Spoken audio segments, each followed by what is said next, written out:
इस पत्र में उस बहन ने एक बात लिखी है,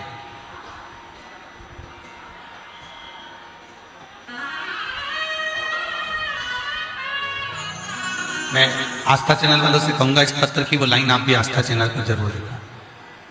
उस बहन ने जो लिखा,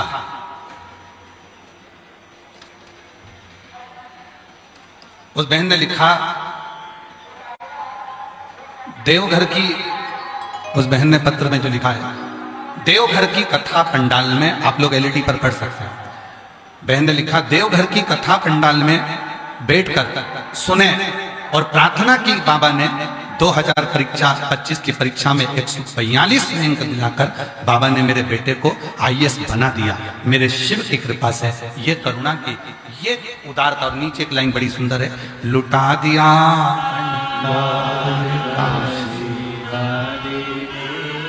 कर दिया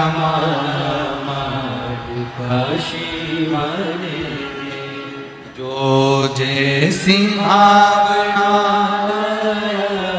वो वैसा ही बन पाया, नहीं खाली उसे लौटाया वो मन नहीं मन हर्षाया, और कर दिया माला माल काशी वाले लुटा दिया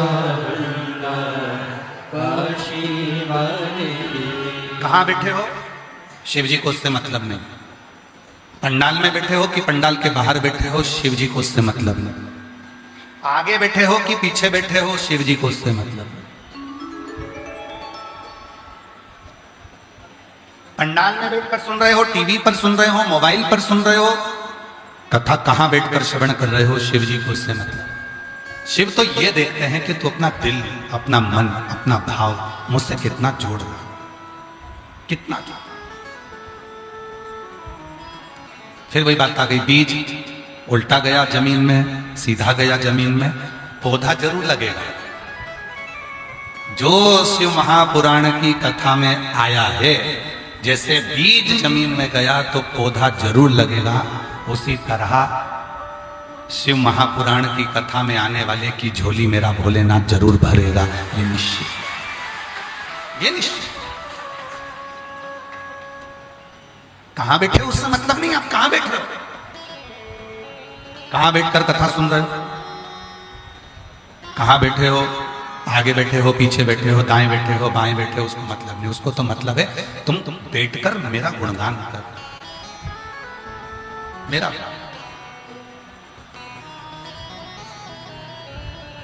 कल एक पत्र आया था, उसको ढूंढना पड़ेगा।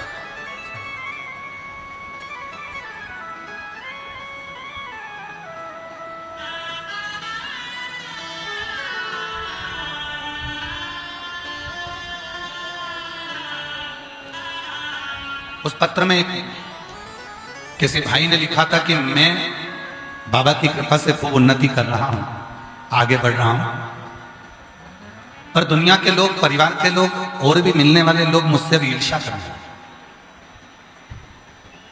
कोई मेरे ऊपर टोना करवाता है, कोई मुझे गाली देता है, कोई मुझे अपशब्द कहता है, कोई मुझे बद्दुआ देता है, कोई मुझे श्राप देता है, कोई मुझे कुछ कहता है। गुरुजी, उसने पत्र में लिखा था कि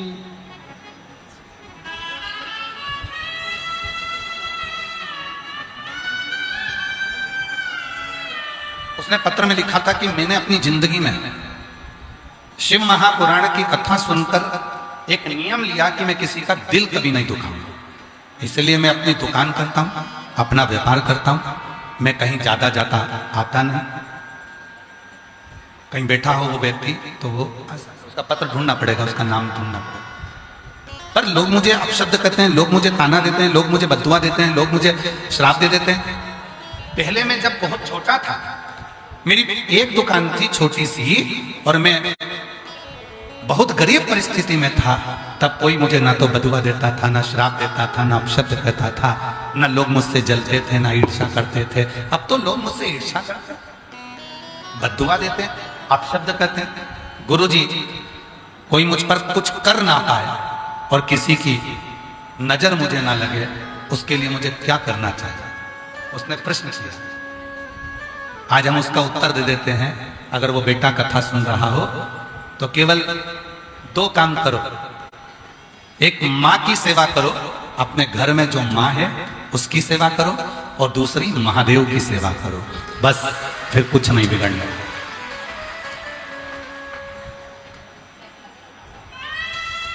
एक मां की सेवा करो, अपने घर में जो बुजुर्ग मां है उसकी सेवा करो, और दूसरा महादेव की सेवा करो। ये 2 ऐसे हैं जो आपको कभी जिंदगी में ना नजर लगने देंगे, ना कोई टोना होने देंगे, ना कोई टोटका होने देंगे, ना किसी की बद्दुआ लगने देंगे, ना किसी का श्राप लगने देंगे, और ना किसी की बुरी दृष्टि लगने देंगे। एक मां, एक महादेव। 2 है।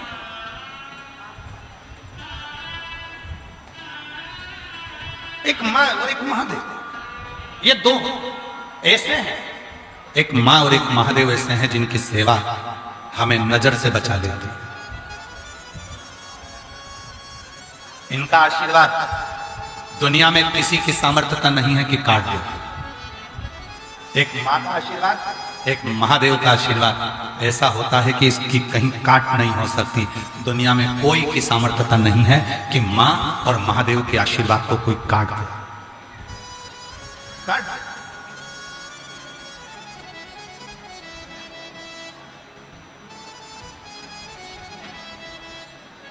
किसी की नजर लगती है तो क्या करते हैं? महादेव के जो भक्त होते हैं नजर कैसे उतारते हैं? शिव जी के मंदिर में जाकर जल चढ़ा देते हैं। जल को लाकर अपने बेटे पे ही स्मरण कर घुमाकर वही जल बेटे के ऊपर छीट देते हैं। नजर कैसी भी हो वो कट ही जाती है। हाय कैसी भी हो वो कट ही जाती है। तो मां की सेवा और महादेव की सेवा, ये 2 सेवा ऐसी है जो जिंदगी में कभी तुम्हें नजर नहीं लगने देगी, जो जिंदगी में कभी तुम्हें तकलीफ नहीं देगी, तुम्हें जिंदगी में कभी कष्ट नहीं।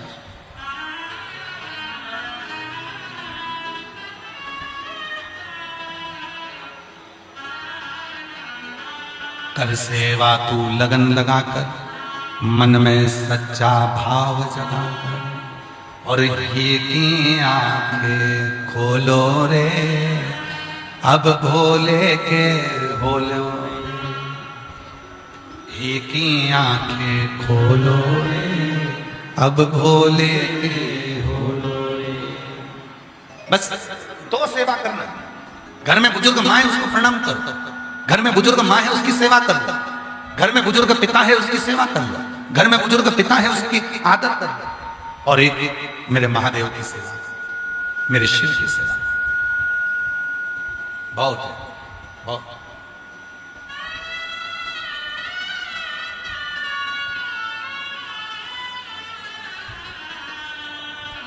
आपको मालूम है घर में बुजुर्ग जो चले जाते हैं, घर की मां, घर के पिता, घर का कोई बुजुर्ग चले जाता है तो घर में उसका फोटो लगाया जाता है।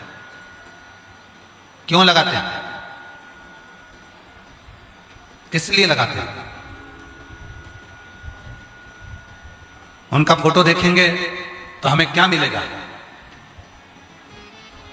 घर की बुजुर्ग मां, घर के बुजुर्ग पिता जब अपना देह त्याग कर चले जाते हैं तो उनका फोटो घर में लगा दिया जाता है। रोज भगवान को प्रणाम करते हैं तो हम उनको भी प्रणाम करते हैं। किस लिए करते हैं? 2 चीजों के लिए। एक, पूर्वजों को प्रणाम करने से, पूर्वजों के चित्र को प्रणाम करने से चित्त और चरित्र दोनों श्रेष्ठ रहते हैं। अपने पितरों को, अपने पूर्वजों को, अपने गए हुए उन जीवों को प्रणाम करने से चित्त और चरित्र ये दोनों श्रेष्ठ हैं।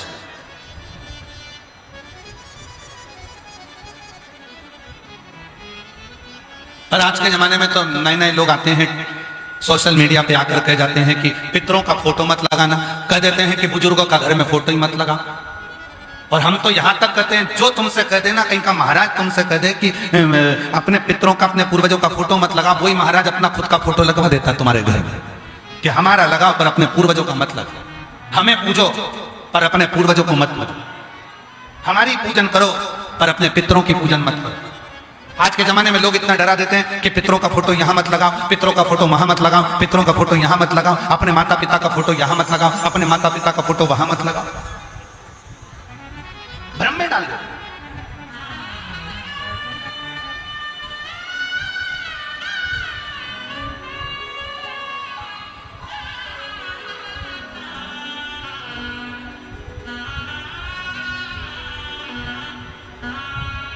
अभी रांची आने से पहले, विवेक जी, रांची आने से पहले सीहोर में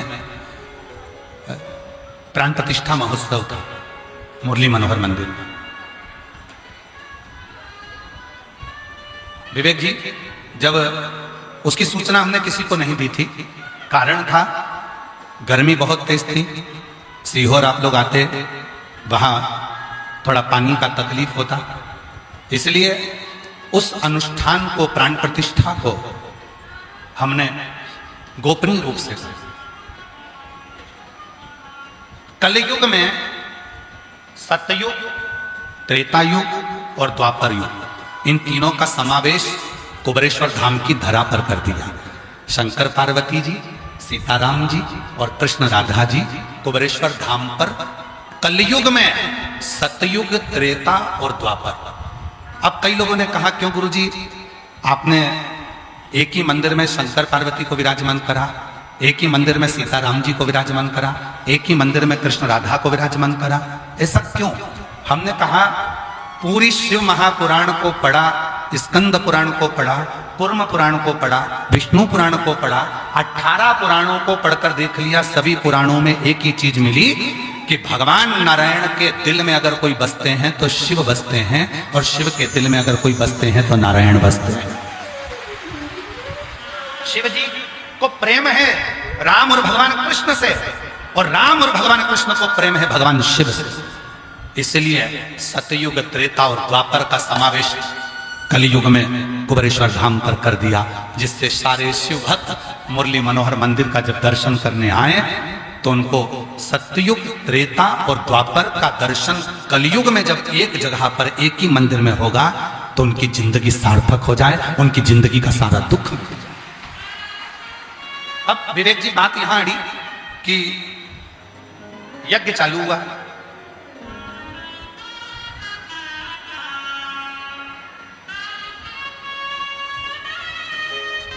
और एक बुजुर्ग मां,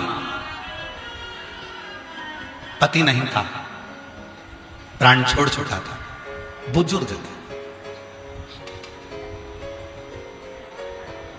मध्य प्रदेश के ही रतलाम की आई। उसने देखा यहां कोई यज्ञ चल रहा है, अनुष्ठान चल रहा है।